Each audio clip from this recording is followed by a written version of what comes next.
प्यारे प्यारे बच्चों, यदि आप 2026 में बिहार बोर्ड इंटर का एग्जाम देंगे और आपका भी मेरे प्यारे प्यारे बच्चा पार्टी 9 फरवरी को क्या है जी, 9 फरवरी को हिस्ट्री का पेपर है, इतिहास का पेपर है। तो मेरे प्यारे प्यारे बच्चों, आज का क्लास आप सब के लिए बहुत ही ज्यादा वीवीआई होने वाला है, क्योंकि मेरे प्यारे प्यारे बच्चा पार्टी आपका जो एग्जाम होगा 9 फरवरी का, तो 9 फरवरी का मेरे प्यारे प्यारे बच्चा पार्टी 100% आपका वायरल पेपर लेकर के आ गए हैं। क्या है, आपका वायरल पेपर को लेकर के आए, जो आपके एग्जाम है पूरा का पूरा छपेगा मेरे प्यारे प्यारे बच्चों। और आप लोग यहाँ पे देख सकते हैं, साफ सुथरा शब्दों में है कि इंटरमीडिएट परीक्षा 2026 आपका होगा। एनुअल का मतलब वार्षिक होता है, और आईए का मतलब क्या होता है, इंटरमीडिएट ऑफ आपका आर्ट्स होता है मेरे प्यारे प्यारे बच्चा पार्टी। और आज के क्लास में हम आपको सेट बी का सोल्यूशन करवाएंगे मेरे प्यारे प्यारे बच्चों। सेट बी का सोल्यूशन आप लोग कर लीजिएगा। और आप यहाँ पे देख सकते हैं कि आपका जो एग्जामिनेशन होगा टोटल यहाँ पे कुल पूर्णांक 100 अंक होने वाला है मेरे प्यारे प्यारे रसगुल्लों। और बात करते हैं समय सीमा के बारे में, तो समय आपको 3 घंटे 15 मिनट का दिया जाएगा मेरे प्यारे प्यारे बच्चों।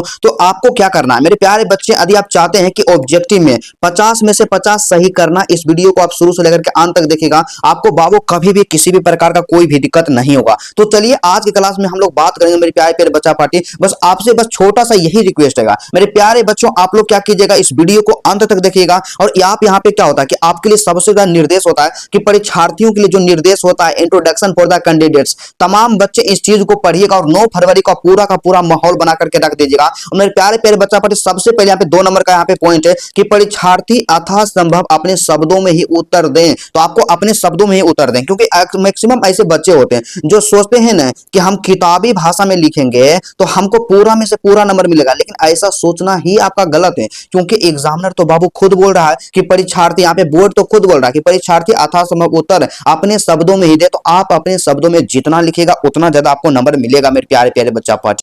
तो जैसे ही आपको हिस्ट्री का पेपर मिलेगा ना मेरे प्यारे प्यारे बच्चों, तो सबसे पहले आपको यहाँ पे रहेगा खंड अ मिलेगा, जैसे कि सेक्शन ए भी यहाँ पे लिखा हुआ रहेगा। और इसमें क्या रहेगा, वस्तुनिष्ठ प्रश्न रहेगा, मतलब ऑब्जेक्टिव आंसर टाइप क्वेश्चन आपको दिया जाएगा। और मेरे प्यारे प्यारे बच्चा पार्टी, यहाँ पे साफ सुथरा शब्दों में कहा गया और इसको पढ़ लेना है कि प्रश्न संख्या 1 से 100 तक प्रत्येक प्रश्नों के साथ 4 विकल्प दिए गए हैं, जिनमें से कोई एक सही है। इन 100 प्रश्नों में से किन्हीं 50 प्रश्नों के उत्तर अपने द्वारा चुने गए सही विकल्प को OMR पत्रक पर आपको क्या करना, चिन्हित करना है। तो इस तरह से आप क्या कीजिएगा मेरे प्यारे प्यारे बच्चा पार्टी, 100 आपके पास प्रश्न रहेगा, तो 100 में से केवल और केवल आपको 50 बनाना है। और इस तरह से आपको यहाँ पे 100 गुना 1 मतलब कि 50 नंबर का आपका ऑब्जेक्टिव होगा। मेरे प्यारे बच्चों, यदि आप चाहते हैं ऑब्जेक्टिव में 50 में से 50 नंबर लाना, इस वीडियो को शुरू से लेकर के अंत तक देख लीजिएगा। एग्जाम में 100% गारंटी है कि आपका इसी से छापेगा। तो चलिएगा मेरे प्यारे प्यारे बच्चा पार्टी, और सबसे पहला प्रश्न आपके स्क्रीन पे यहाँ पे दिया गया 1 नंबर का है कि मोहनजोदड़ो का उत्खनन किसने किया था। तो आप लोग यहाँ पे याद रखिएगा, यहाँ पे रखाल दास बनर्जी, ऑप्शन नंबर जो आपका डी होगा बिल्कुल आप सही कीजिएगा। उसके बाद आप यहाँ पे बताइएगा मेरे प्यारे प्यारे बच्चों, 2 नंबर का जो आपके पास प्रश्न है कि हल से जुते हुए खेत का साक्ष्य का जो प्रमाण कहां से मिला था।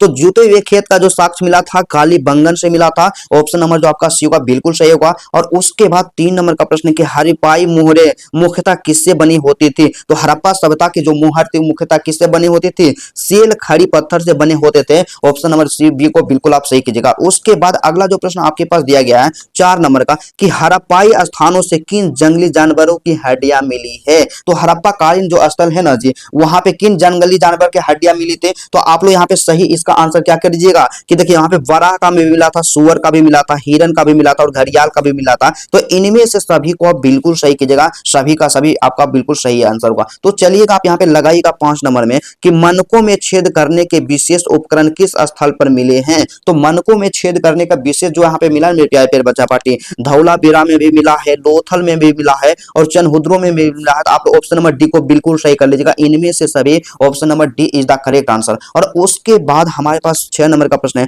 कि मेसोपोटामिया के लेख में वर्णित हाजी पक्षी का संबंध किस स्थान से है। तो हाजा पक्षी का जो संबंध है ना जी, किस स्थान से है। तो मेलुहा से है। कहां से है, मेलुहा से है। तो चलिएगा आप यहाँ पे बताइएगा 7 नंबर में कि हड़प्पा किस नदी के किनारे स्थित है। तो हम लोग जानते हैं कि हड़प्पा जो है रावी नदी के किनारे है, ऑप्शन नंबर जो आपका डी होगा, आप इसी को बिल्कुल सही कीजिएगा। और मेरे प्यारे बच्चों, आपका तैयारी नहीं हुआ तो आप जितना बता रहे हैं उतना कम से कम आप एग्जाम में पढ़ करके जाइएगा। सभी का सभी प्रश्न आपका यहीं से छपेगा, तो आप यहाँ पे लगाते चलिएगा मेरे प्यारे प्यारे बच्चों। 8 नंबर का जो प्रश्न आपके स्क्रीन पे दिया गया सिंपल सा बाबू, कि भारतीय पुरातत्व का पिता किसे कहा जाता है? तो हर एक बच्चा जानता है कि भारतीय पुरातत्व का पिता जो है कनिंघम को कहा जाता है। ऑप्शन नंबर बी को बिल्कुल आप सही कीजिएगा, ठीक है। उसके बाद लगाइएगा कि 1830 के दशक में ब्राह्मी और खरोष्टी लिपि का अर्थ किसने निकाला? तो किसने निकाला था जी? यहाँ पे क्या जेम्स प्रिंसेप को, ऑप्शन नंबर ए को बिल्कुल आप सही कीजिएगा। और उसके बाद हमारे पास जो 10 नंबर का प्रश्न है कि प्रयाग प्रशस्ति में समुद्रगुप्त की तुलना किस देवता से की जाती है? तो समुद्रगुप्त की जो तुलना है किससे की जाती है मेरे प्यारे प्यारे बच्चा पार्टी? तो समुद्रगुप्त की तुलना जो है इनमें से सभी से की जाती है। ऑप्शन नंबर डी को बिल्कुल आप सही कीजिएगा। तो सभी का सभी बाबू खतरनाक है। और आप यहाँ पे बताइएगा 11 नंबर में कि सुदर्शन झील का निर्माण किस काल में हुआ था? तो सुदर्शन झील जो है ना जी, उसका जो निर्माण किया गया था मौर्य काल में कर किया गया था। ऑप्शन नंबर ए को बिल्कुल आप सही कीजिएगा। और मेरे प्यारे प्यारे बच्चों, आप पूरा वीडियो को देख लीजिएगा, परीक्षा में पूरा का पूरा आपका छपेगा। तो चलिए आप बताइएगा कि तमिल संगम साहित्य में उल्वर किसे कहा जाता था? तो उल्वर जो है ना किसे कहा जाता है मेरे प्यारे प्यारे बच्चा पार्टी? तो हलवाहा को कहा जाता था। काफी आपका इंपोर्टेंट होगा। और आप यहाँ पे बताइएगा कि अर्थशास्त्र के लेखक कौन थे? तो हम लोग जानते हैं कि अर्थशास्त्र के लेखक कौटिल्य थे, जिसे कि चाणक्य भी कहते हैं या विष्णुगुप्त भी कहते हैं। और आप यहाँ पे बताइएगा जी कि धर्म के प्रचार के लिए धम्म महामात की नियुक्ति किसने की? तो धर्म के प्रचार के लिए धम्म महामात की नियुक्ति किसने की? अशोक ने की थी। तो बिल्कुल आप लगाते चलिएगा। और आप यहाँ पे बताइएगा 15 नंबर में कि यहाँ पे श्रावस्ती किस महाजनपद की राजधानी थी? तो श्रावस्ती जो थी ना जी, किस महाजनपद की राजधानी थी? तो आप लोग क्वेश्चन को बिल्कुल सही कीजिएगा बाबू। जितना प्रश्न बता रहे हैं कम से कम उतना पढ़ करके जाइएगा, परीक्षा में आपका आएगा। और आप बताइएगा कि कनिष्क का राज्यारोहण कब हुआ जी? तो कनिष्क जो है ना मेरे प्यारे बच्चों, उनका जो राज्यारोहण हुआ था यहाँ पे 78 ईस्वी में। ऑप्शन नंबर जो आपका ये है, आप इसी को बिल्कुल सही कीजिएगा। तो मेरे प्यारे प्यारे बच्चों, आप सबके लिए काफी ज्यादा वायरल पेपर को लेकर के आए हैं, तो आप जितना बता रहे हैं कम से कम बाबू उतना पढ़ करके जाना है। और वीडियो अच्छा लगे तो बाबू वीडियो को लाइक करना है। तो चलिएगा जी, आप यहाँ पे बताइएगा 17 नंबर का प्रश्न है कि पाणिनि ने किस महाव्याकरण ग्रंथ की रचना की? तो पाणिनि ने किस महाव्याकरण ग्रंथ की रचना की? मेरे प्यारे प्यारे बच्चों, हम लोग जानते हैं कि अष्टाध्यायी की रचना की।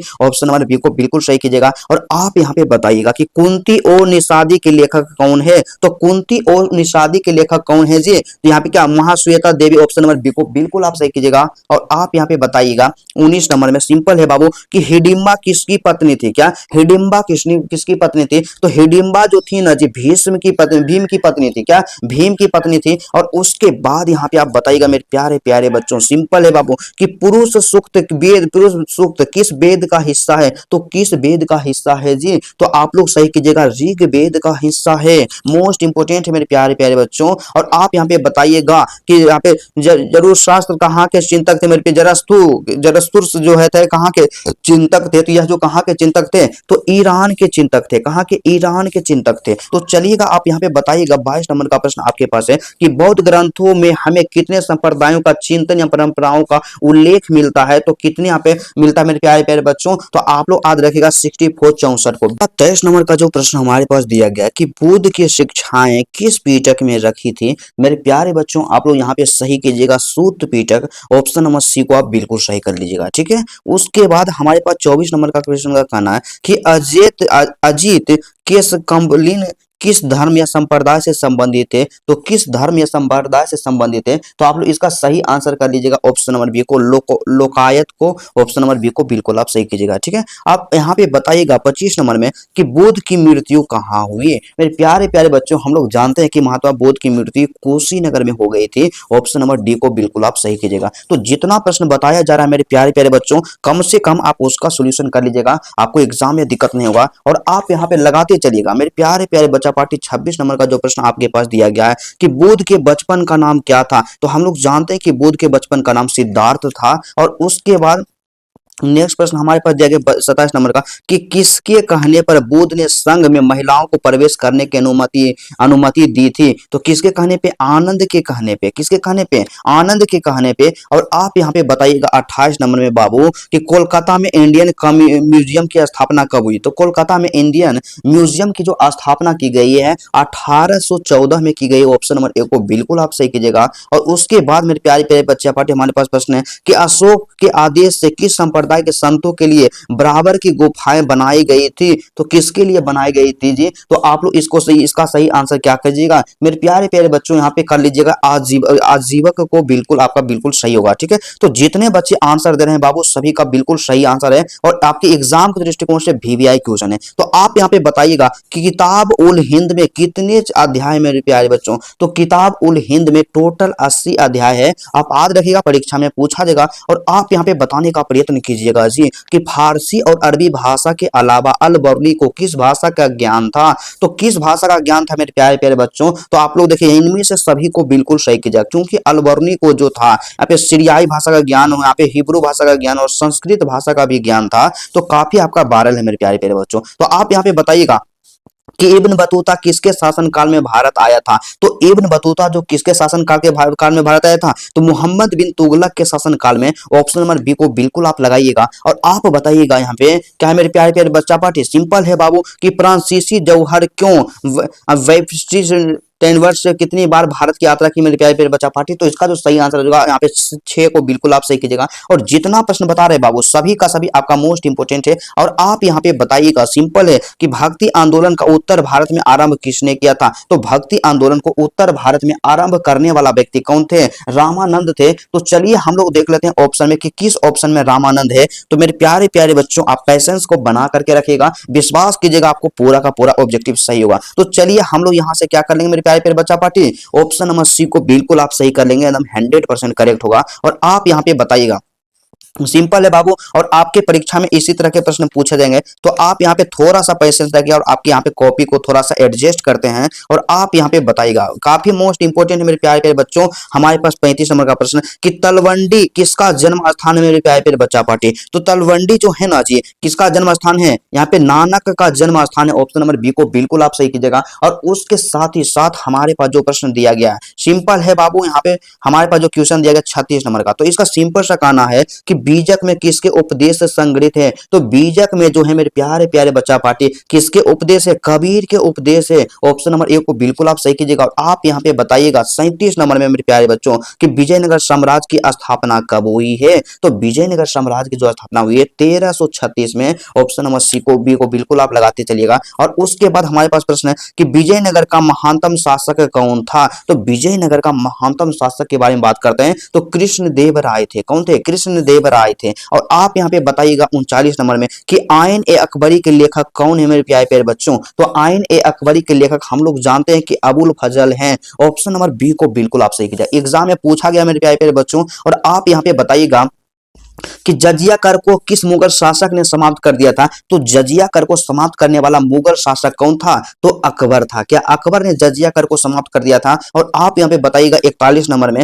कि फतेहपुर सीकरी को राजधानी किसने बनवाया था? तो फतेहपुर सीकरी को राजधानी बनवाने वाला कौन था? अकबर ही था मेरे प्यारे बच्चों। जितना प्रश्न बता रहे हैं सभी का सभी इंपोर्टेंट है। और आप बताइएगा कि मुगल चित्रकला किसके समय पर सर्वोत्तम था, मतलब सबसे उत्तम लेवल पे था? तो किसके समय में था? तो जहांगीर के समय में था। ऑप्शन नंबर सी को बिल्कुल आप सही कीजिएगा। और मेरे प्यारे बच्चों आप यहाँ पे बताइएगा कि पानीपत का प्रथम युद्ध कब हुआ? तो पानीपत का प्रथम युद्ध याद रखिएगा 1526 में हुआ था। ऑप्शन नंबर जो आपका यहाँ से ए होगा मेरे प्यारे प्यारे रसगुल्लो, आप बिल्कुल सही कीजिएगा। तो जितना प्रश्न बोल रहे हैं बाबू आपको उतना प्रश्न रट करके जाना परीक्षा में, आपको एग्जाम में पूरा का पूरा देखने के लिए मिलेगा। तो आप प्यारा प्यारा अपने कोमल हृदय से कमेंट करते रहिएगा।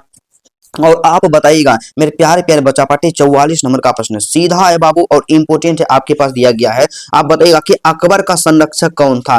तो अकबर का जो संरक्षक था ना जी कौन था? बैरम खां था। ऑप्शन नंबर बी ए को बिल्कुल सही कीजिएगा। और उसके बाद जो हमारे पास प्रश्न दिया गया है 45 नंबर का कि अस्थायी बंदोबस्त कहाँ लगाया गया था? तो हम लोग जानते हैं कि बंगाल में अस्थायी बंदोबस्त को लगाया गया था। और उसके साथ ही साथ 46 नंबर का प्रश्न है कि संथाल विद्रोह का नेता कौन था? तो संथाल विद्रोह का नेता सिद्धू और कान्हू थे। कौन थे? सिद्धू और कान्हू थे। ऑप्शन नंबर जो आपका यहाँ से होगा मेरे प्यारे बच्चों बिल्कुल सही कीजिएगा। और उसके साथ ही साथ हमारे पास जो नेक्स्ट क्वेश्चन है कि 1857 का विद्रोह कहां से शुरू हुआ था? तो 1857 ईस्वी का जो क्रांति हुआ मेरे प्यारे प्यारे बच्चों कहां से शुरू हुआ था?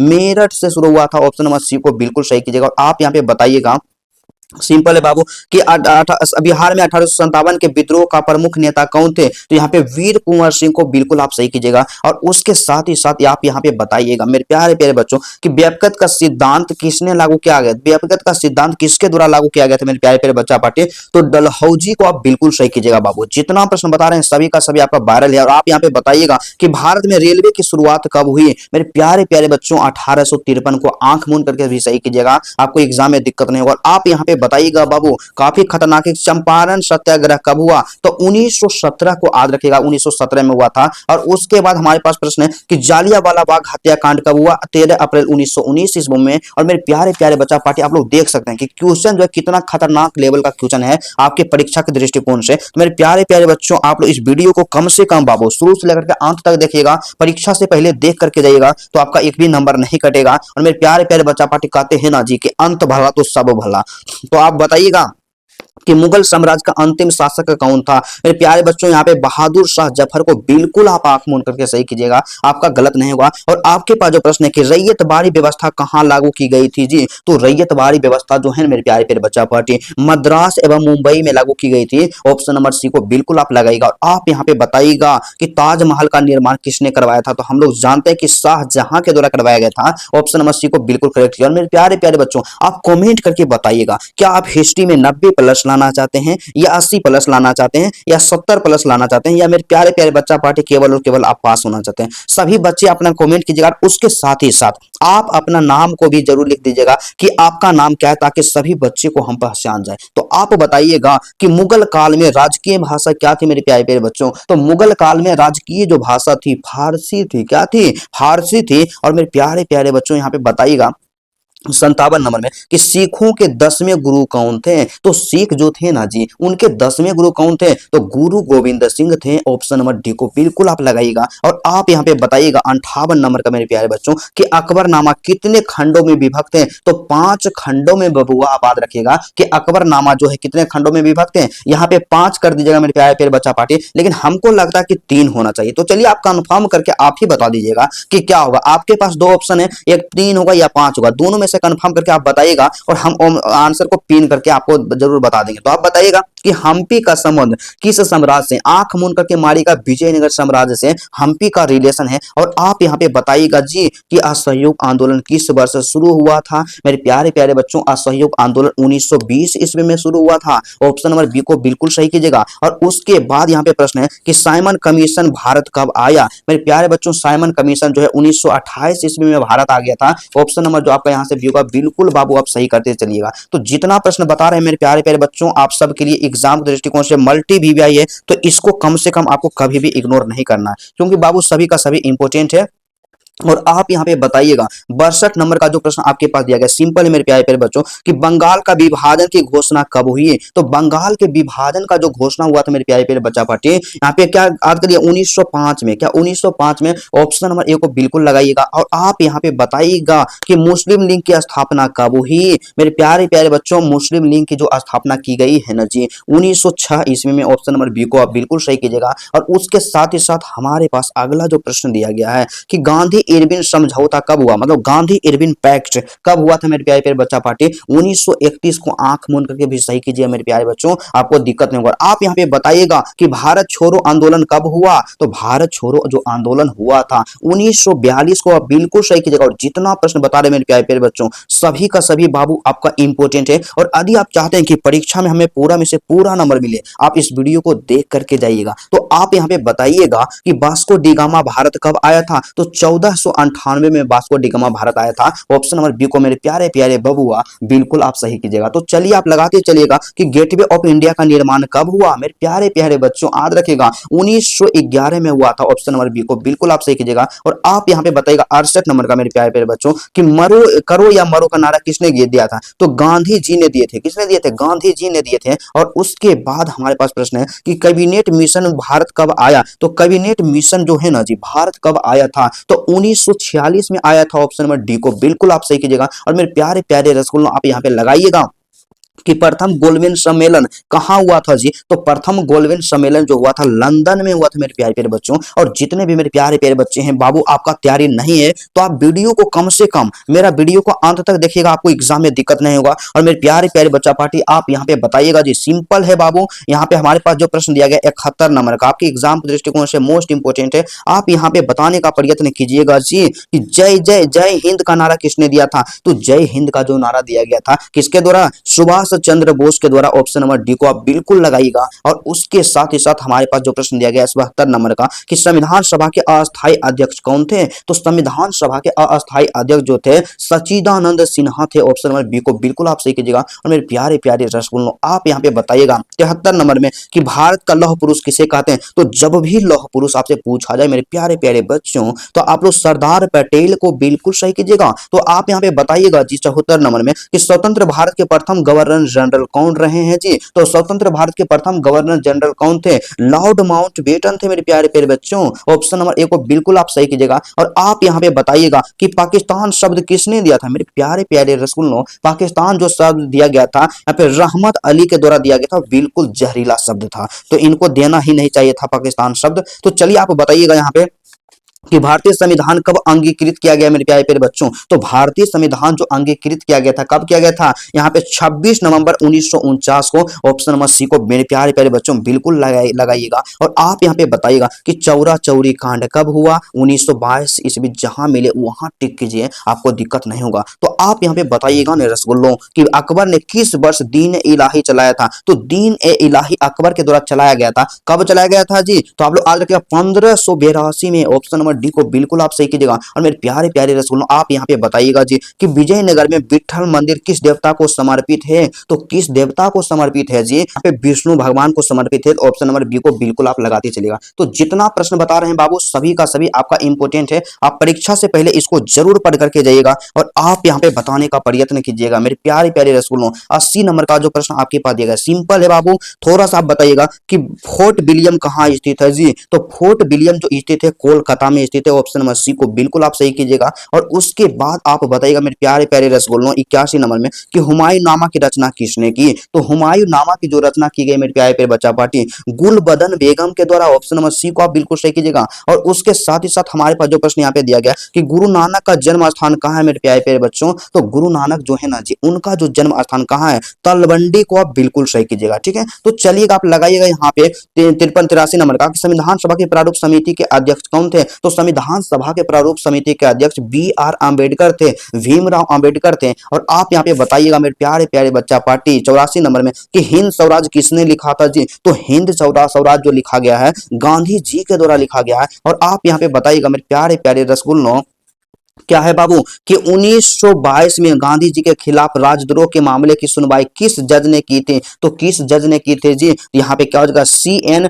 ब्रूमफील्ड। ऑप्शन नंबर जो आपका बी होगा बिल्कुल आप सही कीजिएगा। और आप यहाँ पे बताइएगा मेरे प्यारे प्यारे रसगुल्लों कि 1929 में कांग्रेस के लाहौर अधिवेशन के अध्यक्ष कौन थे? तो कौन से उसके अध्यक्ष जी? तो आप लोग याद रखिएगा पंडित जवाहरलाल नेहरू थे। ऑप्शन नंबर बी को बिल्कुल आप सही कीजिएगा। और मेरे प्यारे प्यारे बच्चों, आप यहाँ पे लगाइएगा, अपना यहाँ पे आंसर दीजिएगा कि दांडी किस राज्य में स्थित है जी? तो दांडी जो है ना जी मेरे प्यारे प्यारे बच्चों गुजरात में है। कहाँ है? गुजरात में स्थित है। और उसके बाद हमारे पास जो प्रश्न दिया गया है कि दूसरे गोलमेज सम्मेलन के समय भारत के वायसराय कौन? तो सही आंसर होगा यहाँ पे लॉर्ड विलिंगडन को आप बिल्कुल सही कर लीजिएगा। तो जितना प्रश्न है बाबू सभी का सभी आपका इंपोर्टेंट है। आप परीक्षा से पहले जरूर पढ़ करके जाइएगा और आप यहाँ पे बताने का प्रयत्न कीजिएगा। नेक्स्ट आपका है मोस्ट इंपोर्टेंट होने वाला मेरे प्यारे प्यारे बच्चों, और यहाँ पे आप बताइएगा 89 नंबर का।